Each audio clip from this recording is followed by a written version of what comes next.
Right now at 11, the Blazers break their silence after their head coach was indicted and arrested in a sprawling gambling probe. He has choices in life, so I'm disappointed that he's even in this position. What fans and team leadership are saying tonight about the bombshell allegations as the players without Chauncey Billups pull off a victory. And later. The second we put them on the shelf, they're just flying out of the shop. They're like the new symbol of Portland. A look at the new protest trend that's also giving local businesses a big boost. Good evening, everyone. David Mulco here with you on this Friday. We'll have the latest on the Blazers in just a moment. But first, to our weather impact alert after an especially stormy day with much more. Where that came from, Matt's here to kick us off with how your weekend's shaping up. Happy Friday, Matt. Thanks, David. Yeah, really wet day, but a dry night. It's been pretty nice out there. Salem right now 52, even a few breaks in the clouds, and the winds have really come down as well. Hey, as the clouds broke and the steady rain broke into showers with a great double rainbow over downtown Portland. More pictures of that for you coming up a bit later on. But let's look at Doppler radar, and there's not much going on in western Oregon or western Washington.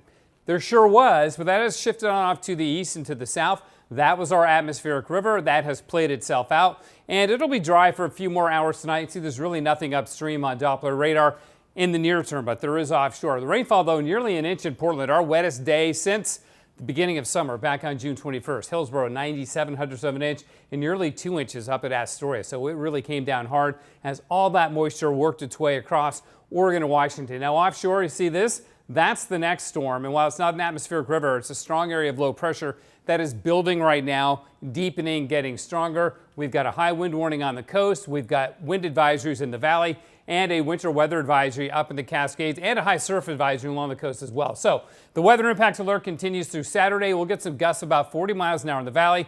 Make sure you secure any loose objects out there, and driving may be a bit tricky as well. David? Yeah, yet another stormy day. Thanks, Matt.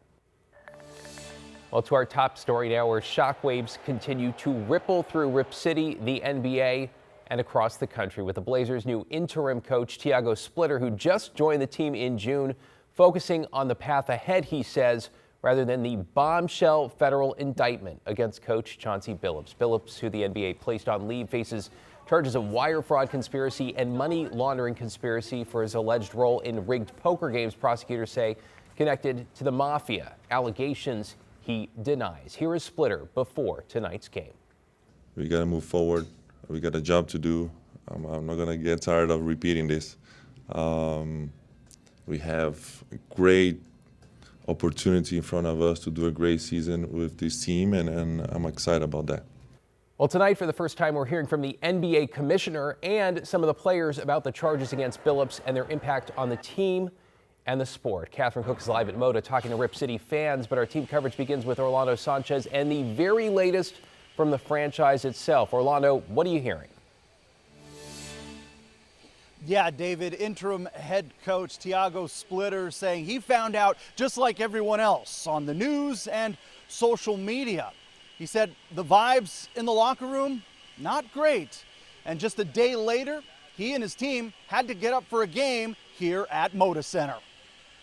The NBA in shock. I had a pit in my stomach. It was very upsetting. Commissioner Adam Silver reacting to the allegations against Trailblazers head coach Chauncey Billups and his alleged role in a massive gambling scheme. Deeply disturbed.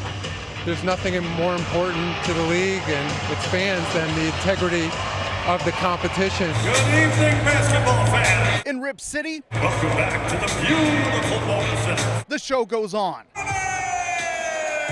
With Billups on leave, We are thinking of him and his family, but we got a job to do. after joining Billups' staff in June, Tiago Splitter takes over as interim head coach. I wasn't expected for sure, but like I said, I have to be ready. I was ready. I am ready. His message to the team? These guys are human beings, and we understand that, but trying to focus on the basketball part for sure. The Trailblazers on the court just one day after the news broke, playing their first game without Billups.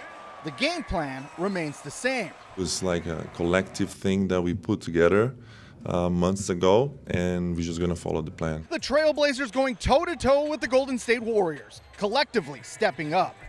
8 players scoring in double figures, 10 different Blazers putting up points. A team effort en route to a 139-119 victory. Portland's first win of the season. Keep being together, be there for each other, support each other. And as I said, like, no team in the NBA looks at us and feels sorry for us, you know?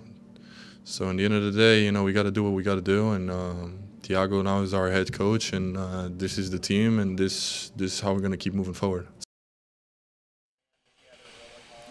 David Splitter came into the locker room with the shirt a little damp. He said that when he stepped into the locker room, he was doused with water by the team. He said he was just happy to see smiles on the faces of his players again, and the confetti falling here at Moda Center. The team will hit the road for the first time this season, starting in LA against the Clippers on Sunday.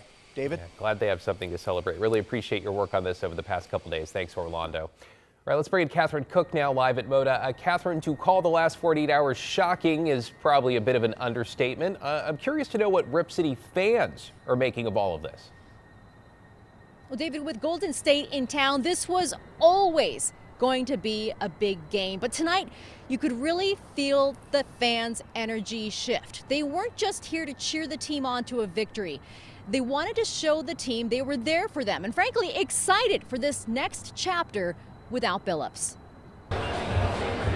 It's only game 2 of the Blazers' regular season schedule, but who would have thought this game could have such season-ending overtones or give fans such a do-or-die drive? We have to have their backs, you know, stuff happens. Or was that ride or die? We love our Blazers, and so no matter what happens, we got to be here for them. I'm here for the team, not a certain individual. On Thursday, the NBA suspended Blazers head coach Chauncey Billups following his indictment on federal charges, tying him to a rigged poker ring run by the mob. I think Chauncey Billups is gone, and I can't think of him right now. I've got to think of the Blazers. I hope he has good family, good lawyers. I've always been a huge Chauncey Billups fan. I used to love him in the Pistons, so it's just not great as a fan. But what really hurts fans is a question. What if? What if Billups cost the team beyond what meets the eye? The federal indictment also implicates him on a sports betting scheme involving insider information. It notes an unnamed co-conspirator 8 who lives in Oregon and matches Billups' profile. That person, the indictment alleges, tipped off a gambling ring back in March of 2023, telling them the Blazers would rest key players for an upcoming game against the Bulls. The Blazers lost that game by 28 points, allowing bettors to win big. It makes you wonder. But what fans do know?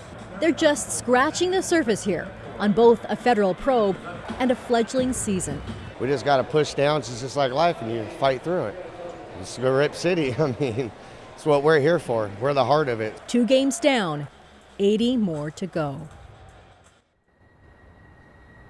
Billups' attorney shared a statement denying the allegations. He said Billups would never jeopardize his Hall of Fame legacy, his reputation, or his freedom for anything, let alone a card game.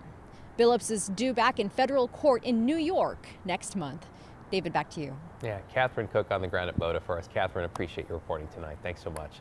Hey, stay with KGW as we follow the latest when it comes to the Trailblazers and the case against Chauncey Billups. You can find up-to-the-minute updates anytime on KGW.com, on our mobile app, and on our free TV streaming app. That is KGW+.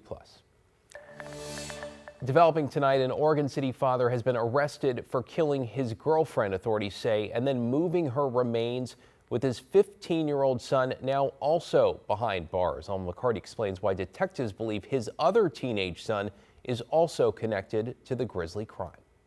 On Hilltop Avenue in Oregon City, neighbors noticed investigators outside this home a couple of times over the last couple of months. Most recently on Thursday, as shown in this photo provided to KGW. No one knew exactly why until Friday afternoon. A day prior, the Clackamas County Sheriff's Office and the Oregon City Police Department arrested 56-year-old William Blake, charging him with the murder of his girlfriend, 38-year-old Jennifer Stewart. In September, Stewart's remains were found in the Mount Hood National Forest, southeast of Estacada. The medical examiner then ruled her death a homicide. Deputies believe Blake killed Stewart during an argument at this home on August 15th. Investigators also arrested Blake's 15-year-old son Thursday for allegedly moving the victim's body. Now investigators are looking for the suspect's 17-year-old son and this truck, a Chevy Avalanche with Texas plates, related to the case. That license plate number is TFN 3197. And the sheriff's office is asking anyone with information about the teen or that truck to reach out. David? Alma McCarty in the newsroom tonight. Thank you, Alma.